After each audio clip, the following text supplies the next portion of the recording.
Buenas noches, soy Karen Amaya. Como mencionó Leslie, soy médico rehabilitador. Trabajo en el Instituto Nacional de Rehabilitación en el Departamento de Amputados, Quemados y Trastornos Posturales. El tema que vamos a ver ahora es sobre escoliosis idiopática. Bueno, vamos a empezar. Estos son los puntos que vamos a ver ahora.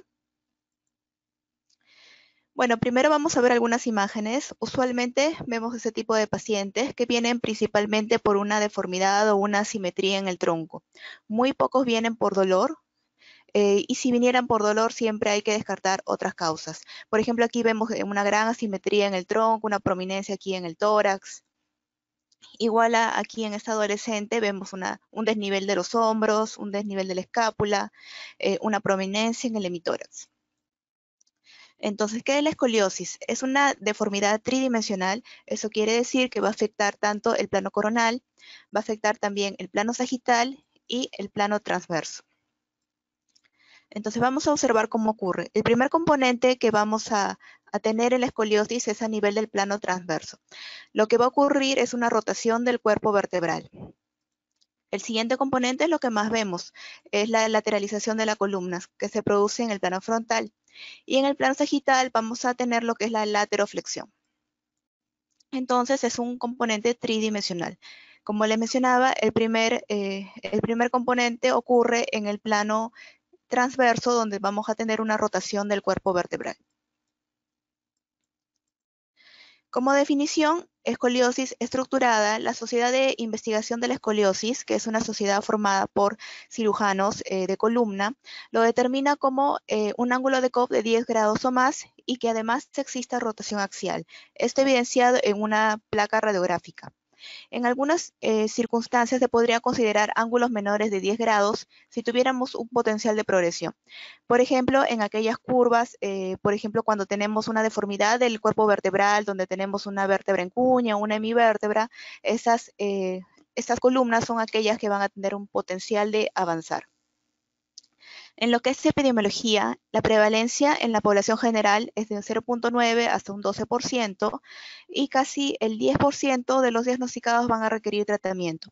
¿Esto qué quiere decir? Que la mayoría van a ser asintomáticos, muchos no van a saber que tienen escoliosis y recién en la edad adulta de repente se toman una radiografía por otra causa, por ejemplo por dolor o para un prequirúrgico y recién evidencian que tenían esa patología, pero era muy leve y probablemente nunca se dieron cuenta. El 20% son secundarias a un proceso patológico, el 80% son de causa idiopática. Idiopática se refiere a que se producen sujetos aparentemente sanos que empiezan a desarrollar estas desviaciones de la columna.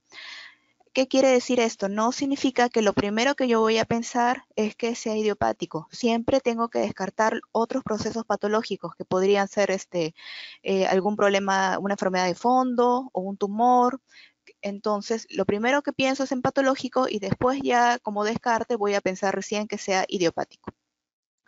Ahora, las formas más severas se van a encontrar en mujeres entre un 80 a un 90%. En lo que es prevalencia según edades, en la escoliosis idiopática infantil es aproximadamente entre un 0.5% de todas las escoliosis idiopáticas. La escoliosis idiopática juvenil ocurre entre un 8 a un 16% de las escoliosis idiopáticas y el mayor número lo va a comprender en la edad adolescente. Aquí vamos a tener que si cogemos un grupo de adolescentes, vamos a tener que ellos van a tener entre 0.5 a 3% escoliosis. Y de ese grupo, el 5% van a tener una curva de más de 30 grados. En lo que es la etiología, les había mencionado que el 80% es de causa idiopática.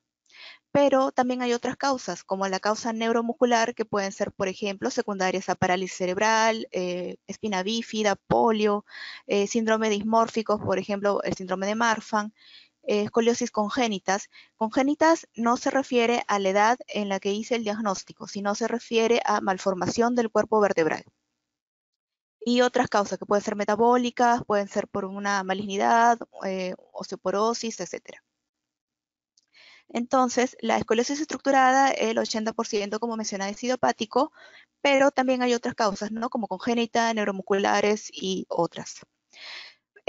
Para mencionarles sobre las causas, sobre las escoliosis congénitas, les había mencionado que no tiene nada que ver con la edad del diagnóstico, sino con la malformación del cuerpo vertebral. Aquí tenemos defectos de formación, donde podemos obtener unas hemivértebras o vértebras en cuñas, o defectos de cementación, como vértebras en barra, vértebras en bloques, o fusión costal o mixtas, o una mezcla de todo. Para poder observarlo acá mejor. El primer gráfico, una vértebra en cuña, una hemivértebra, vértebras en barra y vértebras en bloque. Entonces, aquí recién yo estoy hablando de una escoliosis congénita. Como ven, no tiene nada que ver con la edad del diagnóstico. Puede ser una persona de 40 años que tenga una hemivértebra, entonces tendría probablemente una escoliosis congénita. Hablando ya específicamente de la idiopática, dentro de la etiopatogenia no hay una causa específica, se dice que es una causa multifactorial. Se habla de factores biomecánicos, factores hormonales, factores genéticos, problemas musculares, asimetría de la caja torácica. En sí no hay un factor específico que diga esta es la causa, por esto se produjo la escoliosis idiopática. Dentro de los factores genéticos se habla de alguna herencia ligada al sexo, también de algunos cromosomas alterados como el 6, el 9, el 16, 17 y el 19. Lo que sí está más descrito es ese círculo vicioso de Stokes. Nos dice que el primer componente para la escoliosis es la carga asimétrica, que produce un crecimiento asimétrico, nos va a producir acuñamiento del cuerpo vertebral, curvatura espinal, más carga, más crecimiento asimétrico, mayor acuñamiento, más curvatura espinal. Por ende, mayor progresión de la escoliosis. Hay una teoría que nos habla sobre la biomecánica de la columna y es bastante interesante, ya que nos habla de cómo es el centro o a dónde llega el centro de gravedad y la diferencia del humano con el resto de vertebrados. En las personas, para tener la postura bípeda, el centro de gravedad va a caer directamente en el sacro. En cambio, en el resto de vertebrados cae delante del sacro. Entonces, el resto de vertebrados tiene una columna más estable que el humano. Para desarrollar la postura bípeda se produjo una extensión entre el ilion y el isquion. Entonces, es por eso que nosotros tenemos las curvaturas fisiológicas. En cambio, en el resto de vertebrados vamos a tener que la columna es una curva en C. ¿Qué nos explica esto? Al tener la columna en una forma de C como un puente colgante, hace que esta columna sea mucho más estable. A diferencia de los humanos que tenemos las curvaturas fisiológicas, por ende la columna es inestable. Vamos a ver aquí que hay una articulación muy importante que es la articulación facetaria. La faceta no solamente va a guiar el movimiento, sino también va a limitar la rotación y va a dar estabilidad a la columna. Vamos a ver cómo así. La faceta va a contrarrestar las fuerzas que viene, esta fuerza de gravedad que viene desde la parte posterior hacia la parte anterior, evitando que haya rotación. Mejor dicho, va a proporcionar estabilidad. Entonces, en la columna del resto de vertebrados de los animales que tienen esta forma de puente colgante, la fuerza de gravedad va a venir desde posterior hacia anterior. Esta fuerza va a ser contrarrestada por la faceta, de manera que va a dar estabilidad y no va a haber rotación del cuerpo vertebral. Esta es una columna estable.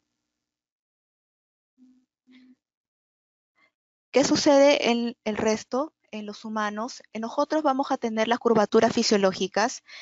Específicamente hay una zona muy inestable que es la región torácica inferior y lumbar alta. En ese nivel justo es las charnelas, ¿no? Donde hay el cambio de una curvatura a la otra. Aquí la fuerza de gravedad va a venir desde anterior a posterior, de manera que la faceta no va a actuar de la forma ideal que debería actuar. Entonces se va a producir la rotación del cuerpo vertebral. Por ende, esta va a ser una columna inestable. Entonces habíamos visto que el primer componente de la escoliosis es la rotación justo del cuerpo vertebral que se produce en el plano transverso. Hablando ya de la clasificación de la escoliosis idiopática, SOSOR, que es la Sociedad Internacional Científica para el Tratamiento Ortopédico y de Rehabilitación de Escoliosis. Esta sociedad está formada por médicos rehabilitadores, también por fisioterapeutas, cirujanos de columna y todo aquel profesional que se dedique a esta patología. Esta lo va a dividir en 3 clasificaciones: la cronológica, la angular y la topográfica. Vamos a observar acá que la clasificación cronológica se refiere a la edad en que se hizo el diagnóstico. Entonces vamos a tener que tenemos la infantil, que es entre 0 y 2 años, la juvenil entre 3 y 9 años, la del adolescente entre 10 y 17 años y la del adulto de 18 años a más. Hay una clasificación americana que agrupa la infantil y juvenil como escoliosis de presentación temprana y a la del adolescente le denomina como de presentación tardía. Ahora, quería mencionarles también que hay muchas veces que nos vienen al hospital interconsultas o referencias con diagnósticos cerrados. Nos ponen, por ejemplo, a un muchacho que tenga ya 20 años y dicen escoliosis idiopática juvenil, cuando el diagnóstico para los 20 años sería del adulto ya. Juvenil es específicamente de 3 a 9 años. La clasificación angular es de acuerdo al grado de Cobb, del ángulo de Cobb. Esto nos va a dar la severidad de la escoliosis. Tenemos el grado leve, habíamos visto desde los 10 grados hasta los 20, moderada desde los 21 a los 35, moderada a severa desde 36 a 40 grados, severa de 41 a 50, severa a muy severa 51 a 55 y muy severa de 56 a más. Aquí lo más importante es considerar o saber específicamente los puntos de corte. Mejor dicho, a partir de cuándo es leve, a partir de cuándo es moderado y a partir de cuándo es severo. ¿Por qué? Porque adelantándoles un poco, el tratamiento va a ir en función de ello. En los casos leves, el tratamiento es solamente ejercicios terapéuticos, terapia física. En el caso del moderado, sería terapia física más uso de un corset rígido de tiempo completo. Y en el caso de severo, se le agrega un paso más, sería una interconsulta para una posibilidad de manejo quirúrgico. La última clasificación es la clasificación topográfica, que está determinada por la localización del ápex. El ápex es la vértebra que más se aleja de la línea media. Se puede dividir en cervical, cervicotorácica, torácica, toracolumbar y lumbar. Aquí notemos, por ejemplo, que la toracolumbar es solamente aquella que tiene el ápex o T12 o L1. Vamos a ver acá un ejemplo. En la radiografía del lado izquierdo de la pantalla vamos a ver que el ápex, o sea, la vértebra que más se aleja del centro, es a nivel de D12. ¿Cómo reconocemos que es D12? Porque justo ahí llega la última costilla, ¿no?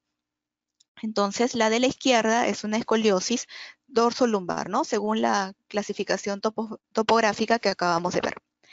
En cambio, la radiografía de la derecha vemos que tiene dos curvas. El ápex de la curva superior es D9 y el ápex de la curva inferior es L2. En la radiografía de la derecha tenemos una escoliosis doble curva, dorsal derecha y lumbar izquierda, ¿no? Entonces muchas veces se prestan a confusiones. A la dorsolumbar le dicen, a la de la derecha le dicen dorsolumbar cuando el concepto está errado, ¿no? La de la izquierda, donde el ápice es de 12, esta es la verdadera dorsolumbar. En lo que respecta a la historia clínica, vamos a ver que hay que tomar datos importantes como la menarquia y el dolor. En el caso de la escoliosis idiopática, la mayoría de las escoliosis idiopáticas no duelen o el dolor es muy leve. Si tenemos un paciente que nos viene por dolor, siempre hay que descartar que sea por otra causa. Vamos a ver entonces, el motivo de consulta, como les decía, no viene generalmente por dolor. La mayoría viene porque tiene alguna asimetría en el tronco. Tiene alguna desviación o le vio el papá, le vieron en el colegio, alguien lo notó. Entonces, luego vamos a hacer nosotros el examen físico. El examen físico del paciente tiene que estar en ropa interior y en su posición habitual. Tenemos que observar toda la columna. La evaluación va a ser en los 3 planos, habíamos visto, es una deformidad tridimensional. Entonces empezamos por el plano coronal. Desde la parte anterior nosotros tenemos que observar si hay alguna anormalidad de la caja torácica, como petum excavatum o petum carinatum, o de repente el paciente presenta una cicatriz de una toracotomía. Este antecedente sí es factor de riesgo para desarrollar una escoliosis idiopática, ya que hubo una disrupción en la caja torácica. En la parte posterior nosotros tenemos que observar nivel de hombros, nivel de escápula, nivel de la cintura y la gibosidad. Esta se conoce como hay una evaluación que se llama TRACE, que evalúa lo que es la estética del tronco. TRACE o TRACE le pueden decir. evalúa lo que es nivel de hombros, escápula, cintura y hemitórax. Y lo que nos ayuda en esto es que en los diferentes controles que nosotros hacemos podemos ir viendo la evolución, ¿no? Si el paciente va mejorando o de repente está igual o está empeorando. Entonces, esta clasificación de Trace la divide en el 0, obviamente que no hay ninguna simetría. A nivel de hombros, 1 leve, 2 moderado, 3 importante. Escápula, 1 leve, 2 importante. Cintura, 1 muy leve, 2 leve, 3 moderada, 4 importante. Y el hemitórax, 1 leve, 2 importante. Entonces vamos a observar desde la parte posterior, como vemos en este paciente, el desnivel de los hombros, el desnivel de la escápula, la cintura, que observamos bastante asimétrica, y el hemitórax, ¿no? Que es esta prominencia, ¿no? Incluso de una posición oblicua podemos observar toda la prominencia. También durante el examen hay que hacer la evaluación de la línea de la plomada. Trazamos una plomada desde C7 y lo ideal es que pase por la línea interglútea. Si no pasa, estamos hablando que hay un desbalance a nivel coronal.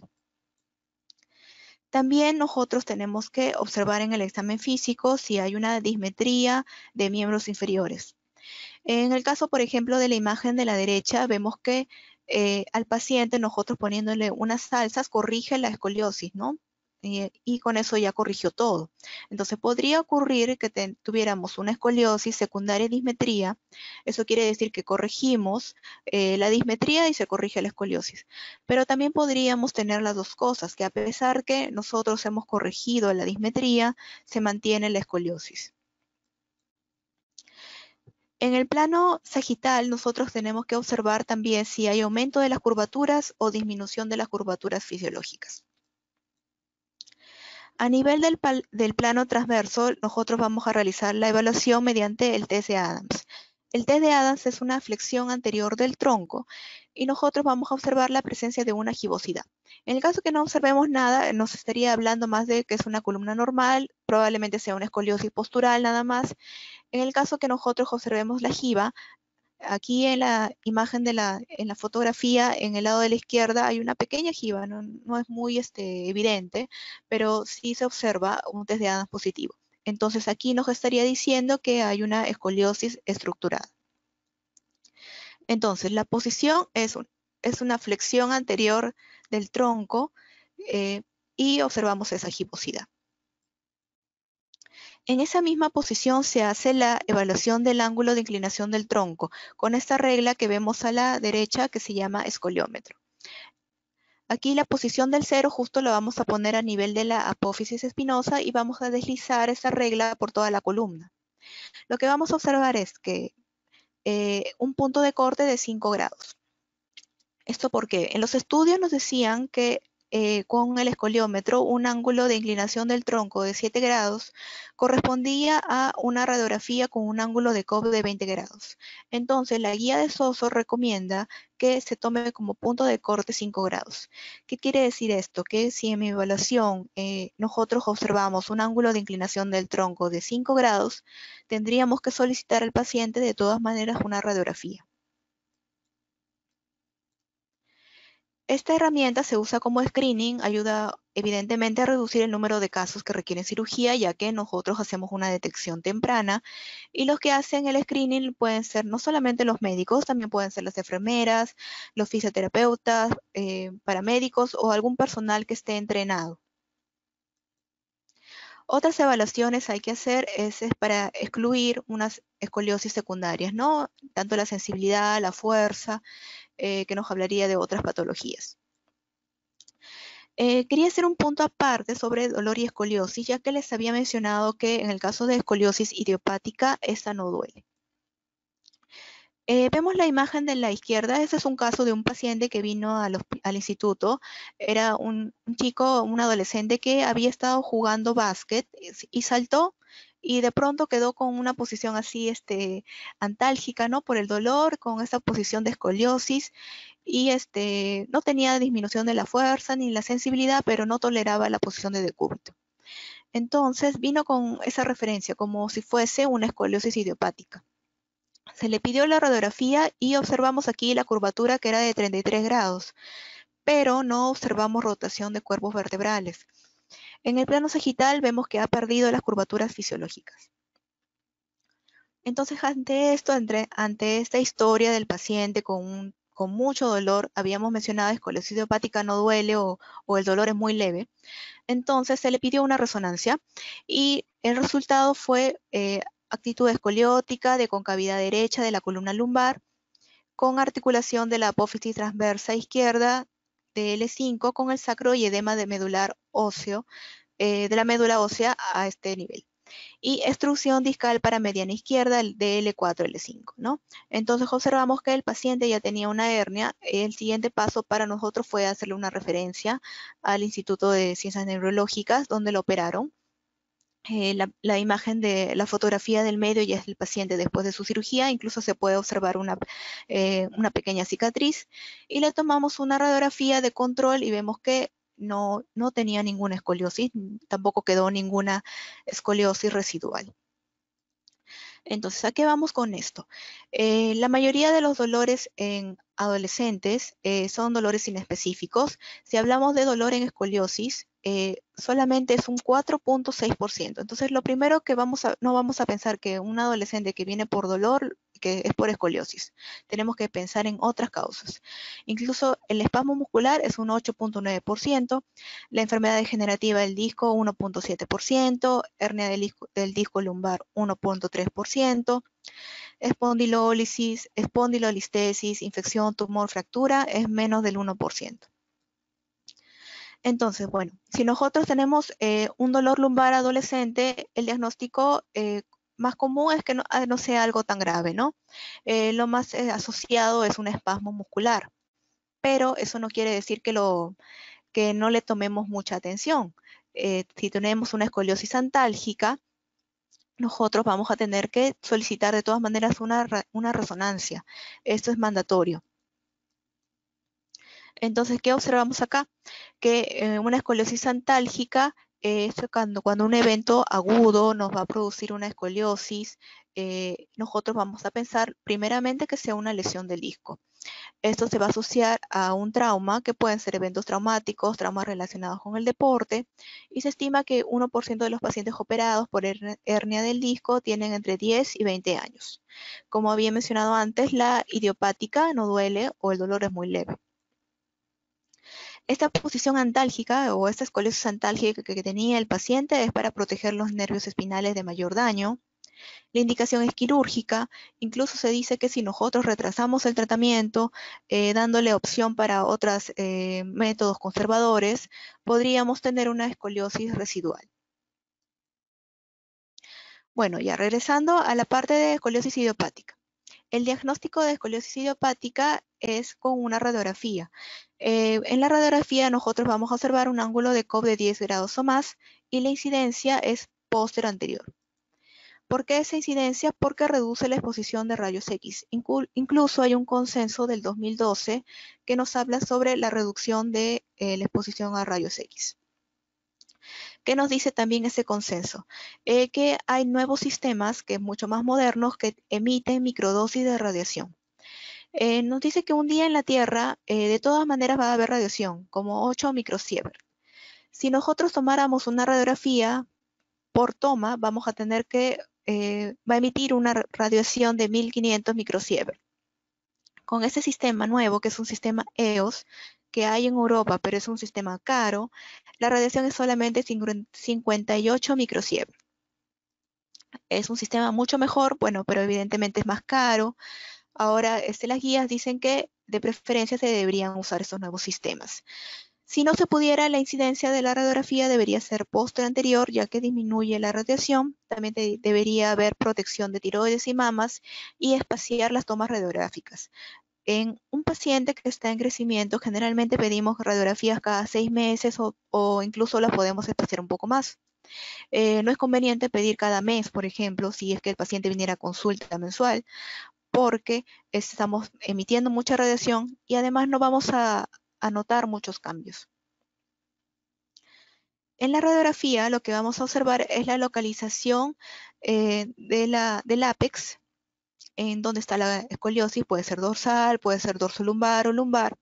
La gravedad según el ángulo de Cobb que habíamos visto, leves, moderadas, severas, el tipo de curva, que pueden ser curvas simples, pueden ser curvas dobles, la rotación del cuerpo vertebral y si existe alguna alteración congénita, ¿no? Si hubiera alguna malformación de un cuerpo vertebral, ya no estaríamos hablando de escoliosis idiopática, sino de escoliosis congénita. También hay que pedir las radiografías en la vista lateral porque, como había mencionado antes, también podemos observar disminución de las curvaturas fisiológicas o aumento de las curvaturas fisiológicas.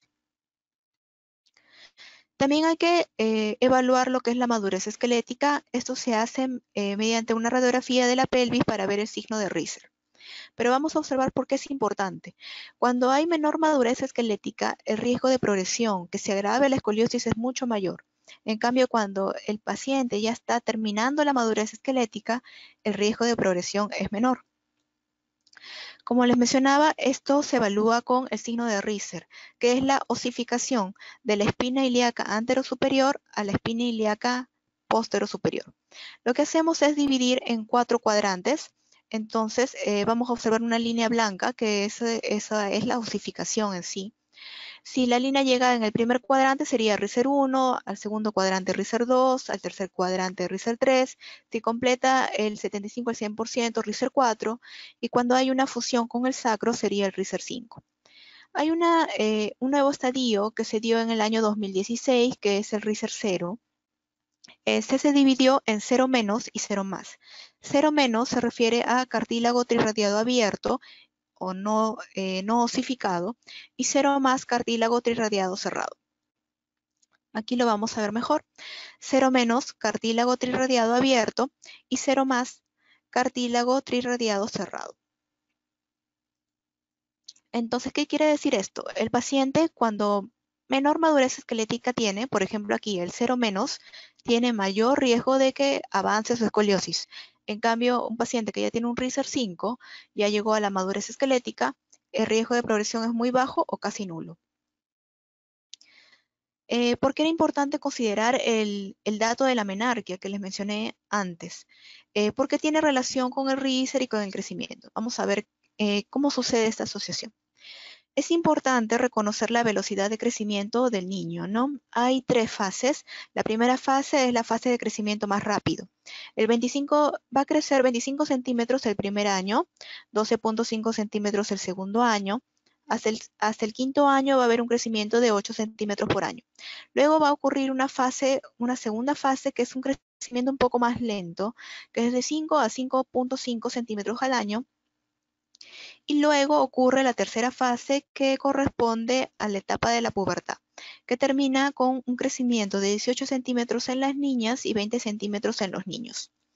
Aquí lo vamos a observar mucho mejor. La primera fase es la fase de crecimiento más rápido, luego un crecimiento un poco más lento y después la última fase es el crecimiento de la pubertad. Notemos que aquí a los 10 años es donde empieza justo el pico puberal y justo este pico es la fase donde podría agravarse la escoliosis mucho más.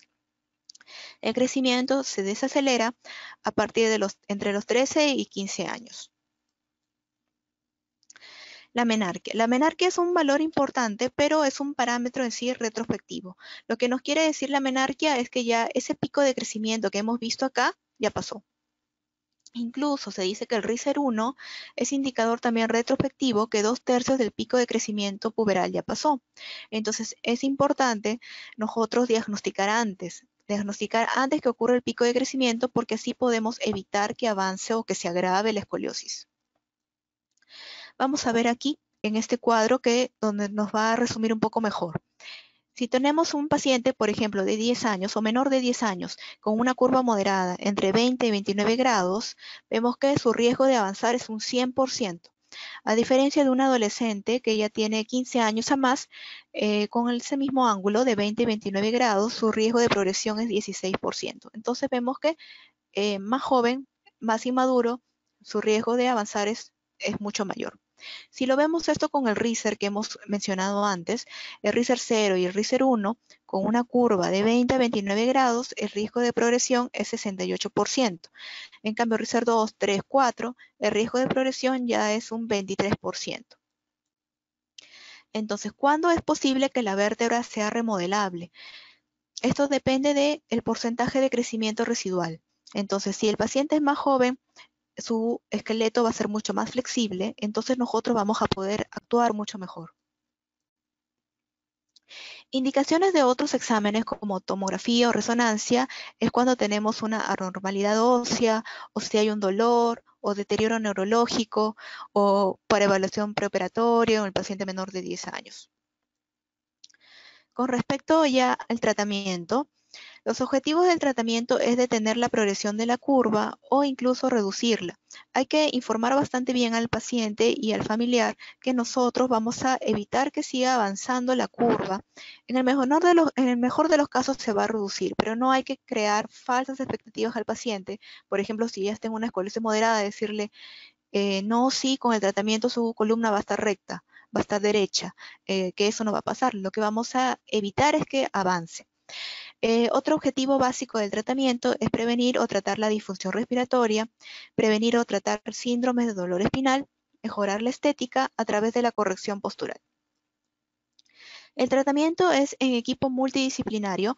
El médico rehabilitador es el que va a dar todo este plan de tratamiento, el plan de manejo, va a trabajar conjuntamente con el terapista físico, el terapista ocupacional, psicología, servicio social, los ortesistas, que son los que elaboran los corsets, y otros profesionales que pueden ser el traumatólogo o el neurocirujano, dependiendo si el paciente va a operarse. Entonces, en las alternativas de tratamiento pueden ser terapia, pueden ser corsets, pueden ser cirugía, y vamos a ver eh, en qué momento lo vamos a mandar. Les había comentado antes que era importante recordar los grados y a partir de cuándo era leve, a partir de cuándo era moderado y a partir de cuándo era severo, porque en función de ello va a variar el tratamiento. ¿Qué nos dice la teoría del paso a paso de Sibila? En el caso de observación, solamente sería en actitud escoliótica. Actitud escoliótica significa que podría observar de repente una simetría del tronco del paciente, pero en mi placa radiográfica tengo menos de 10 grados. En el caso de leve, habíamos visto que era de 10 a 20 grados.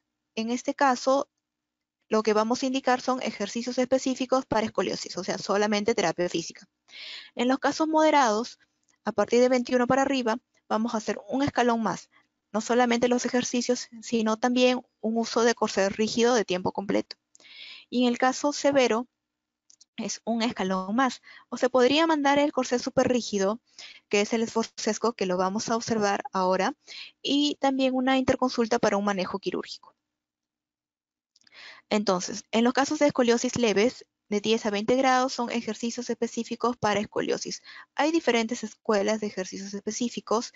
Eh, Hay el Schroth, Escuela de SEA, la Escuela de Barcelona, pero en sí estos ejercicios lo que buscan es autocorrección en 3D, entrenamiento en actividades de la vida diaria, estabilización de la postura correcta y educación del paciente. En el caso moderado, habíamos visto que es de 21 grados para arriba. Lo que vamos a mandar no solamente es la terapia física, sino uso de corset rígido de tiempo completo. Tiempo completo significa que lo va a usar 23 horas al día. Es decir, que solamente se lo va a quitar una hora, que es la hora que se realiza el aseo, ¿no? La hora que se baña. El monitoreo de la curva es cada 6 meses con una radiografía. Esto no quiere decir que el paciente va a venir cada 6 meses, sino probablemente lo citemos cada 3 meses y le vamos a ir haciendo la evaluación clínica, ¿no? Podríamos usar el TRACE, que ya hemos visto, para observar el nivel de hombros, el nivel de la escápula, la cintura, y recién la radiografía sí cada 6 meses, porque ahí recién voy a notar algún cambio. El corset rígido se va a descontinuar cuando el paciente ya llega a la madurez esquelética. En las niñas con un Reiser 4 a 5 y en los niños con un Reiser 5. ¿Por qué el número de horas del corset? Seguro que les llamó la atención 23 horas, que es un montón. El Brace Study, que es un ensayo clínico que se hizo en adolescentes con escoliosis, en ellos observaron que si usaran solamente entre 0 a 6 horas al día, una proporción de 59% progresaban más o igual a 50 grados. En cambio, si usaban el corset más de 17 horas, la progresión solamente era un 7%. Entonces, ¿qué nos decía? Que mayor número de horas, mejores resultados. Entonces, específicamente a partir de la hora 18, ¿no? Como hemos visto acá. Más de 17, a partir de la hora 18 es que nosotros recién vamos a tener los resultados. ¿Qué tipo de corset mandamos?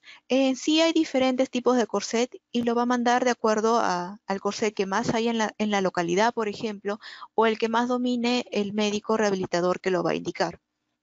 Los corsés más antiguos son, por ejemplo, el corsé Milwaukee, que fue elaborado en 1945. El más nuevo, que es el corsé de el Art Brace, que es una versión moderna del corsé de Lion. Hay otro corset que es el concepto Sport, que es son corsets simétricos, son el representante es el esforcesco, que es un corsé de policarbonato, y hay otro tipo de corset también, como el Boston, el corsé de Lions, el original. Por ejemplo, esa es una imagen de un corsé de Boston. En el caso de la escoliosis severas, a todo esto se le va a agregar una interconsulta para un tratamiento quirúrgico, ¿no? Es importante que el paciente conozca todas sus opciones de tratamiento y el paciente ya decidir si desea operarse y en qué momento operarse. Se recomienda que el paciente se opere al final de su crecimiento para evitar las reintervenciones, porque si el paciente está en constantes cirugías, hay mayor riesgo de una lesión medular. En las curvas muy rígidas hay una opción que podría ser el uso del corset de tipo esforcesco. El esforcesco es de un material de policarbonato que se dice que es similar a usar un yeso. Se usa para curvas severas de 40 a 50 grados o incluso se podrían usar en aquellas curvas de 30 grados pero que sean muy rígidas. Ahora, el problema, bueno, de este corset no hay aquí en Perú, pero es muy, muy bueno. Hay estudios que hablan de la efectividad de este tipo de corset para curvas de entre 45 a 60 grados, pero no tienen una población muy grande, por ende todavía faltan mayores estudios. Aquí observamos, ¿no? Es de policarbonato, el grosor del policarbonato es de 4 milímetros y como les mencionaba es bastante duro.